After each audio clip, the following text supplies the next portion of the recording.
دا د زابل ولایت په ارغنداب ولسوالۍ کې د پسرلي د رنګونو او طبیعي ښایست سره مهاله د توتو میله ده چې نه یوازې د دې ولایت د خلکو د خوښۍ لامل ګرځي بلکې کلتوري ارزښتونه هم پیاوړي کوي.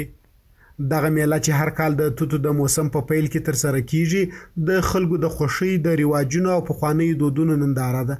خلک له لرې پرتو سیمو څخه راځي، توتان ټکوهي او له خپلو دوستانو سره یې شریکوي.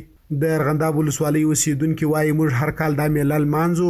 دا نه یوازې چې خواږه توتان ټولیږي بلکې د خپلوانو سره یو ځای کیږو او ماشومان هم خوشحاله وي. توتو ته د ولسوالیو د بازارو څخه خلک راځي، د یو میوه ده، د ډېرو ځایو څخه خلک راځي، توت ټکوهي، خلک زیات دي.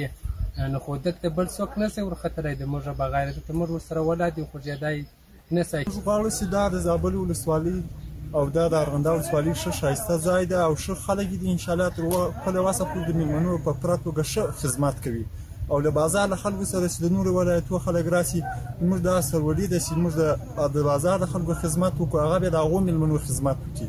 نو دلته موږ ښه په پوره دغه باندې کوشش کوو چې د مېلمانه راڅخه ابادې نه سي، هر څه نیوي سي، موږ د دوی دپاره انشاءالله خدای کول خدمت کوو. په ورته مهال د ارغنداب ولسوالۍ امنیتي مسؤلین هم میله کوونکو ته ډاډ ورکوي او وایي چې هر څوک کولی شي دلته د طبیعت له ښکلاو څخه خوند واخلي. د ارغنداب ولسوالۍ خو د زابل ولایت د ارغنداب ولسوالۍ او آباد شنه ولسوالۍ ده. دغه بیا د توتو د دغو شیانو موسم هم ده.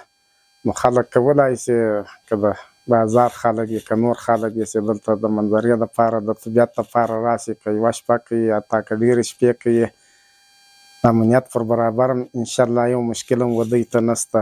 دا په داسې حال کې ده چې پسرلی د طبیعت پر غېږه غوړېدلی. د زابل ولایت په بېلابېلو سیمو کې خلک د توتو میلې په خوښۍ سره لمانځي. دغه دودیزه میله نه یوازې د کرنیزو محصولاتو ننداره ده بلکې د خلکو د یووالي، فرهنګي ارزښتونو او پسرلني رنګونو ښکلی ترکیب هم ګڼل کیږي.